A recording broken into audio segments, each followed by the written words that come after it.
తిరుమల శ్రీవారి లడ్డూ ప్రసాదం అంటే భక్తులు ఎంతో ప్రీతిపాత్రంగా భావిస్తూ ఉంటారు.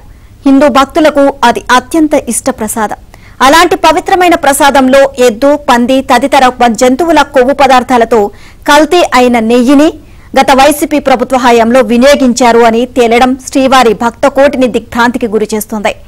వాస్తవానికి గత ప్రభుత్వ హయాంలో లడ్డూ ప్రసాదం రుచి తగ్గింది అన్న విమర్శలు, ఆరోపణలు మొదలయ్యాయి. తర్వాత ఇతర అన్న ప్రసాదాల విషయంలోనూ అవే తరహా ఆరోపణలు, ఫిర్యాదులు వెల్లువెత్తాయి. అదే సమయంలో ఎంతో కాలంగా నాణ్యమైన నెయ్యి సరఫరా చేస్తున్న తమను టీటీడీ అధికారులు కావాలని పక్కన పెట్టారని కర్ణాటక మిల్క్ ఫెడరేషన్ ఆరోపించడం దీనికి బలం చేకూర్చింది.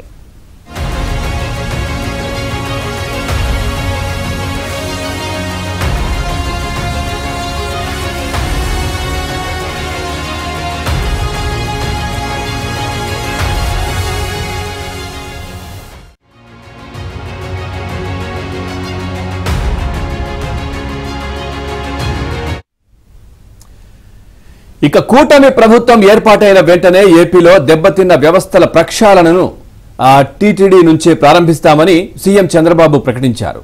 ఇందులో భాగంగా కొన్నేళ్లుగా భక్తుల నుంచి తీవ్ర విమర్శలు వస్తున్న లడ్డు, అన్నప్రసాదాల నాణ్యతపై కొత్త ఈవో శ్యామలరావు దృష్టి పెట్టారు.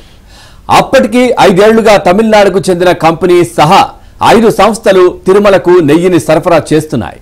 ఈవో శ్యామలరావు నెలపాటు పోర్టు కార్మికులు, అన్నప్రసాదాల తయారీ విభాగం కార్మికులు, అధికారులతో తరచూ సమావేశమై సమీక్షించారు. ఏ వస్తువులు వాడుతున్నారు, ఎంత పరిణామంలో, ఎక్కడి నుంచి సేకరిస్తున్నారు, వాటి నాణ్యత ఎలా ఉంది, పాటించాల్సిన నాణ్యత ప్రమాణాలు ఏంటి అని ఆరా తీశారు. ఇక లడ్డూ సహా అన్నప్రసాదాల నాణ్యత తగ్గడానికి ప్రధాన కారణం నాణ్యత లేని నెయ్యి అని ఆయన దృష్టికి వచ్చినట్లు తెలిసింది.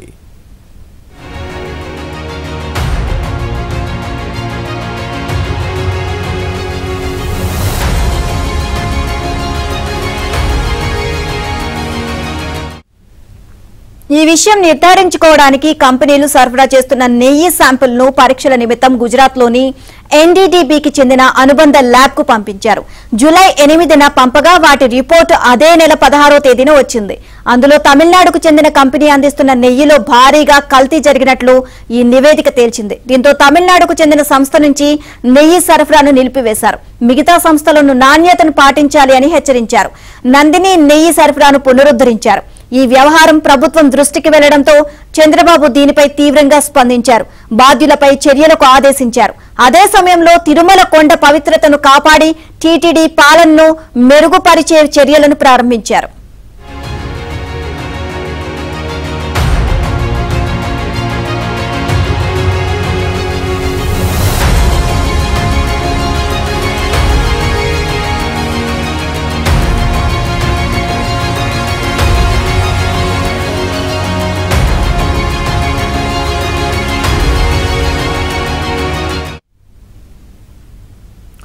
తిరుమల శ్రీవారి లడ్డూను అపవిత్రం చేశారా? స్వచ్ఛమైన నెయ్యితో చేయాల్సిన ప్రసాదాలను జంతువుల కొవ్వుతో అపవిత్రం చేశారా? ముఖ్యమంత్రి చంద్రబాబు నాయుడు చేసిన ఆరోపణలో నిజమెంత? అసలు తెర వెనుక ఏం జరిగింది?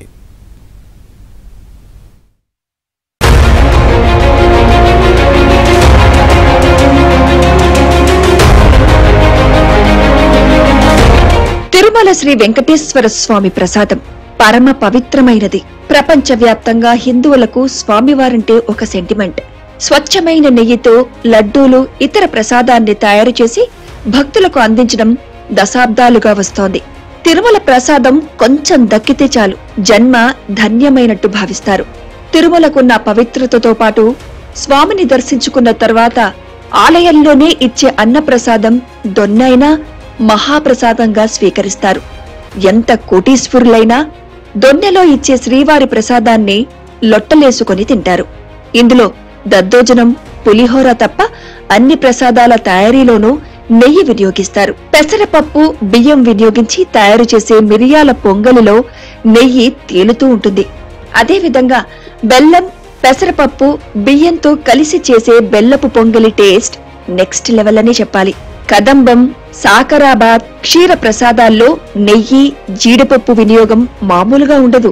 ఇక తిరుమల లడ్డు ప్రసాదం గురించైతే చెప్పాల్సిన పనిలేదు. ఎవరైనా తిరుమల వెళితే అన్య మతస్థులు సైతం లడ్డూ తీసుకురండి తింటాం అంటుంటారు. దేశం మతాలకు అతీతంగా లడ్డూ ప్రసాదాన్ని ఆస్వాదిస్తుంటారు. లడ్డూ ఖ్యాతి ఖండాంతరాలు దాటింది. అలాంటి అన్న ప్రసాదం, లడ్డూ ప్రసాదం టేస్ట్ వైసీపీ ప్రభుత్వ హయాంలో పూర్తిగా దెబ్బతిందన్న ఆరోపణలున్నాయి.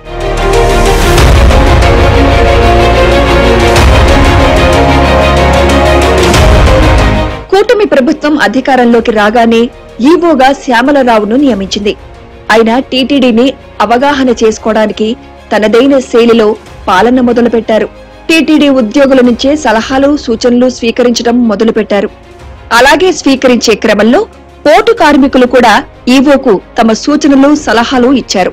తిరుమలలోని అన్నమయ్య భవన్లో వారితో ఈవో 2-3 దఫాలు చర్చించారు. ప్రసాదాల నాణ్యత పెరగాలంటే నెయ్యి నాణ్యత పెంచితే చాలు అని వారు ఈవోతో చెప్పారు. ఈవో ఆశ్చర్యపోయారు. కేవలం నెయ్యి నాణ్యత పెంచితే చాలా, నిజమా అని పదే పదే అడిగారు. నమ్మలేకపోయారు. పోటు కార్మికులు కూడా ఏమాత్రం భయపడలేదు. వైసీపీ ప్రభుత్వంలో అయితే చిత్తం దొర అని వణికిపోయేవారు. కూటమి సర్కారు కావడంతో పోటు కార్మికుల్లోనూ ధైర్యం వచ్చింది. వారు ఏవో ఆశ్చర్యపోతున్నా ఖచ్చితంగా నెయ్యి క్వాలిటీని పెంచితే ప్రసాదాల నాణ్యత పెరుగుతుందన్నారు. పోటు కార్మికులు సూచించిన నాణ్యతతో ఉన్న నెయ్యిని మార్కెట్ నుంచి చాలా స్వల్పంగా టీటీడీ కొనుగోలు చేసింది. శాంపిల్ నెయ్యితో ప్రసాదాలను చేయాలని, నాణ్యత చూసి వారి మాటల్లో నిజమెంతో తెలుసుకుంటా అని ఈవో తేల్చారు. వారు నాణ్యమైన నెయ్యితో లడ్డూలను, అన్న ప్రసాదాలను తయారు చేశారు. పాత నెయ్యితో చేసిన ప్రసాదాల కంటే పోటు కార్మికులు సూచించిన నెయ్యితో చేసిన ప్రసాదాలు పరమాద్భుతంగా ఉందని ఏకగ్రీవంగా నిర్ణయానికి వచ్చారు.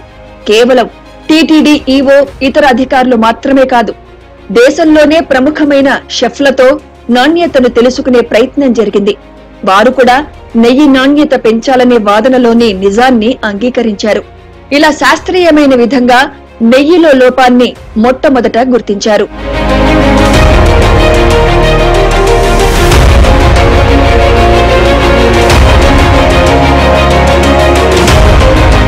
నెయ్యిలో ఇలా నాణ్యత లోపించటానికి కారణాలను శాస్త్రీయంగా అధ్యయనం చేయటానికి పూనుకున్నారు.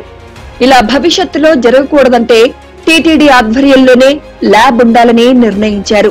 అప్పటికే సరఫరా అవుతున్న నెయ్యిని పరీక్షకు పంపారు. నెయ్యిలో నాణ్యత లేదని, కల్తీ చేసి టీటీడీకి సరఫరా చేస్తున్నారని ల్యాబ్ రిపోర్ట్ రావడంతో నెయ్యి సరఫరా టెండర్ పొందిన తమిళనాడు కంపెనీని బ్లాక్ లిస్ట్ లో పెట్టారు. అంతేకాదు, పోటు కార్మికులు సూచించిన విధంగా నెయ్యిని కర్ణాటకలోని నందిని ప్రభుత్వ డైరీ నుంచి తెప్పించడం మొదలుపెట్టారు. వైసీపీ హయాంలో తిరుమల ప్రసాదాల్లో కల్తీ జరిగిందని, నెయ్యి స్థానంలో జంతువుల కొవ్వును ఉపయోగించి ప్రసాదాలు తయారు చేశారని చెప్పుకొచ్చారు సీఎం చంద్రబాబు. తాము అధికారంలోకి రాగానే అంతా సెట్ చేశామన్నారు. శాస్త్రీయమైన పరీక్షలు చేసి టీటీడీ అధికారులు ఇచ్చిన ఫీడ్బ్యాక్ తర్వాతే చంద్రబాబు ఆ మాట అన్నారనే వాదన పెరిగింది. కడాన తిరుమల లడ్డు కూడా నాసి రకం. నాకైతే ఆశ్చర్యం వేస్తుంది. ఎన్ని కంప్లైంట్ చేసినా కడాన వెంకటేశ్వర స్వామి పవిత్రతను దెబ్బతీశారు. ఎన్నోసార్లు చెప్పాం. అక్కడ ఎంత దుర్మార్గంగా ప్రయత్నం చేశారంటే అంత దుర్మార్గంగా ప్రవర్తించారు. కడాన అన్న దానంలో క్వాలిటీ ఆఫ్ ఫుడ్ లేకుండా చేశారు. దేవుని దగ్గర పెట్టే ప్రసాదం అపవిత్రం చేసే విధంగా ఓసారి బాధేస్తుంది. నాసి రకమైన ఇంగ్రీడియంట్సే కాకుండా ఎనిమల్ ఫ్యాట్ కూడా వాడారని. ఏది గీకు బదులు ఈరోజు స్వచ్ఛమైన గీ తెమన్నాం, ప్రక్షాళన చేయమన్నాం. నాణ్యత పెరిగింది, ఇంకా కూడా నాణ్యత పెంచుతాం. ఒక మాజీ అధికారి పుణ్యమే లడ్డూలలో నాసిరకం నెయ్యి వాడ్డానికి కారణమని టీటీడీ పాలక మండలి మాజీ సభ్యుడు ఓవి రమణ ఆరోపించారు. తిరుమలలో కోట్లాది రూపాయలతో ల్యాబ్లున్నా వీళ్ల గుట్టు బయట పడకూడదనే దేశంలో కర్ణాటక, పంజాబ్ రాష్ట్రాల్లో మాత్రమే ఆవు నెయ్యి అందుబాటులో ఉందని, వైసీపీ హయాంలో నెయ్యి సరఫరాలో అనుభవం లేని తమిళనాడు లాంటి రాష్ట్రాల్లోని టెండర్ల నుంచి నెయ్యి కొనుగోలు చేయడం కమిషన్ల కోసమే అని స్పష్టం చేశారు. చంద్రబాబు చెప్పింది నిజమేనని, లడ్డూపై టీటీడీ విజిలెన్స్ ప్రారంభమైందని, త్వరలోనే అందరి బాగోతం బయటపడుతుందని మరో మాజీ టీటీడీ సభ్యులు భానుప్రకాష్ రెడ్డి అన్నారు. నెయ్యి వ్యవహారంలో 500 కోట్ల రూపాయల చేతులు మారాయని ఆరోపించారు. సాక్షాత్తు వెంకటేశ్వర స్వామి ప్రతిమగా శ్రీవారి లడ్డూను భావిస్తారు. అలాంటి లడ్డు నాణ్యత ఉద్దేశపూర్వకంగా మీరు అక్కడ సరఫరా అవుతున్నటువంటి నెయ్యిలో నాణ్యత లేకుండా మీరు ఎందుకు కాంప్రమైజ్ అయ్యారు? ఎవరి కోసం రాజీ పడ్డారు? ఎందుకోసం రాజీ పడ్డారు? కమిషన్ల కోసమా? కమిషన్ల కోసం రాజీ పడ్డారని చెప్పి శ్రీవారి భక్తులు భావిస్తున్నారు. సిగ్గుండాలి. ఆ అనువాయితీని పక్కన పెట్టి జంతువుల నెయ్యితో లడ్డు ప్రసాదాలు తయారు చేశాడని ఒక స్టేట్మెంట్ ఇచ్చాడు. ఇంత నెయ్యి ఎక్కడి నుంచి వచ్చిందంటే విదేశాల నుంచి బటర్ ఆయిల్ ఇంపోర్ట్ చేసుకునేవాళ్ళు. బటర్ ఆయిల్ అంటే నెయ్యి కంటే ముందు తయారు చేసే ముందు మనం ఇంతకుముందు మీకు చెప్పినట్లు వెన్న. ఆ వెన్న రెండు రకాలుగా వెన్న, గేదె నెయ్యి ఉంటుంది, ఆవు నెయ్యి ఉంటుంది, జంతువుల నెయ్యి ఉంటుంది, రకరకాల నూనెలన్నీ ఉంటాయి. ఈ బటర్ ఆయిల్ ఒక ఫ్యాట్ కంటెంట్లో తీసుకొచ్చిన బటర్ ఆయిల్ని తీసుకొచ్చి ఆ బటర్ ఆయిల్ని ప్రాసెస్ చేసి కలర్ మిక్స్ చేసి, ఎందుకంటే ఆవు నెయ్యి ఒక్కటే పచ్చగా కనిపిస్తుంది, గేదె నెయ్యి తెల్లగా ఉంటుంది. టీటీడీ ప్రసాదాల్లో కల్తీపై చంద్రబాబు నాయుడు కామెంట్ చేసిన వెంటనే ట్విట్టర్లో రియాక్ట్ అయ్యారు YCP MP YV Subbareddy. YCP హయాంలో 4 ఏళ్ల పాటు ఆయనే టీటీడీ చైర్మన్ గా పనిచేశారు. తాను ఏ విచారణకైనా, వెంకటేశ్వర స్వామిపై కుటుంబ సమేతంగా ప్రమాణం చేయడానికైనా సిద్ధమని తెలిపారు. చంద్రబాబు వ్యాఖ్యలు హిందువుల మనోభావాలను దెబ్బతీశాయని ఆరోపించారు. స్వామివారి నైవేద్యంలో స్వచ్ఛమైన నెయ్యి వాడామని, ఎలాంటి కల్తీ లేదన్నారు. చంద్రబాబు 100 రోజుల పాలన ఒక వైఫల్యమని, దాని నుంచి దృష్టి మరల్చేందుకే చంద్రబాబు తిరుమల ప్రసాదంతో రాజకీయం చేస్తున్నారన్నారు. తిరుమల పవిత్రతలో ఎక్కడా రాజీ పడలేదని, సీఎంపై సుప్రీంకోర్టు దాకా వెళ్తానని హెచ్చరించారు. 2019-2024 మధ్య క్వాలిటీ చెక్ చేసి నాణ్యత లేదని 10 సార్లు నెయ్యి ట్యాంకర్లు వెనక్కి పంపామని తెలిపారు. లడ్డూలో ఆ మాట అంటానికే ఒళ్ళు గగురుపాటు కలుగుతుంది. జంతువుల కొవ్వు వాడుతున్నామని మాట్లాడటం చూసిన తర్వాత నేను అప్పుడే చెప్పాను, ఇంతకన్నా నీచమైన ఘోరమైన కార్యక్రమం ఒకటి ఉండదు. నేను వెంకటేశ్వర స్వామిని నమ్ముతున్నాను, మీరు కూడా వెంకటేశ్వర స్వామి భక్తులని చెప్తారు కాబట్టి రండి ప్రమాణించకారు. నేను చేయటానికి సిద్ధంగా ఉన్నా. వెంకటేశ్వర స్వామి పాదాల చెంత ప్రమాణం చేస్తాను. నేను నా కుటుంబంతో సహా వచ్చేస్తాను. మా పాలనలో ఎటువంటి చంద్రబాబు నాయుడు గారు ఆరోపణ చేసినట్టు ఎటువంటి అక్రమాలు, నీచమైన కార్యక్రమాలు జరగలేదు. నందిని బ్రాండ్తో నందిని ఘీ తిరుమలకు సరఫరా చేస్తుంది. మార్చారు. ఎందుకు మార్చాల్సి వచ్చింది? ఎందుకంటే నందిని వాళ్ళు, కర్ణాటక మిల్క్ ఫెడరేషన్ వాళ్ళు డబ్బులు ఇవ్వరు కాబట్టి, లంచాలు ఇవ్వరు కాబట్టి వాళ్ళని తీసి తక్కువ రేటుకి వాళ్ళకి రాలేరు, వాళ్ళు చేయలేరు, వాళ్ళకు వర్కౌట్ కాదు అని చెప్పి వాళ్ళని తరివేయడం జరిగింది.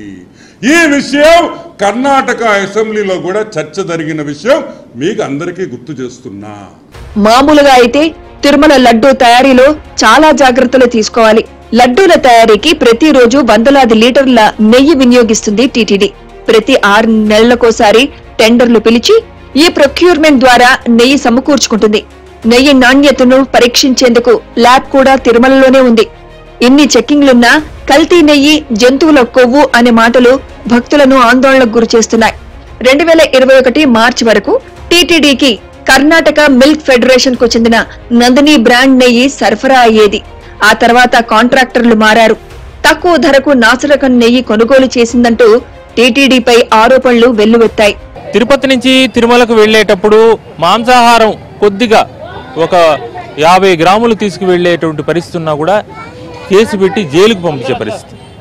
అలాంటిది గత 5 సంవత్సరాలుగా టన్నులుగా లారీలుగా జంతువులకు సంబంధించినటువంటి కొవ్వుని తీసుకుని తిరుమలకు వెళ్ళి తిరుమలలో ప్రసాదాల్లో వినియోగించడం అంటే ఒక రకంగా మాంసాహారాన్ని తిరుమలలోనే వండి వార్చినట్లు భక్తులు భావిస్తున్నారు. అది భక్తుల దగ్గర కూడా ఆ కొవ్వుతో తయారు చేసినటువంటి పదార్థాలని తినిపించడం అంటే తీవ్రంగా కలత చెందుతున్నారు భక్తులు. ఇంత దారుణం జరిగిందా అని తట్టుకోలేకపోతున్నారు. ఎక్కడ చూసినా ఇదే చర్చ జరుగుతూ ఉంది. దీనిపైన ఖచ్చితంగా సమగ్రమైనటువంటి దర్యాప్తు చేసి ఎవరెవరు దీని వెనుకున్నారో వారిపైన కఠినమైన చర్యలు తీసుకోవాలనేటువంటి డిమాండు బలంగా వినిపిస్తూ ఉంది. క్షమించే పరిస్థితి ఉండకూడదనే డిమాండ్ కూడా వినిపిస్తూ ఉంది. ఈ నేపథ్యంలో ప్రభుత్వం ఖచ్చితంగా భక్తుల మనోభావాలకు తగ్గట్టే స్పందించి చర్యలు తీసుకుంటుందని ఆశిద్దాం. వీడియో జర్నలిస్ట్ నటరాజ్తో దినేష్ ఏబినాం జ్యోతి, తిరుపతి.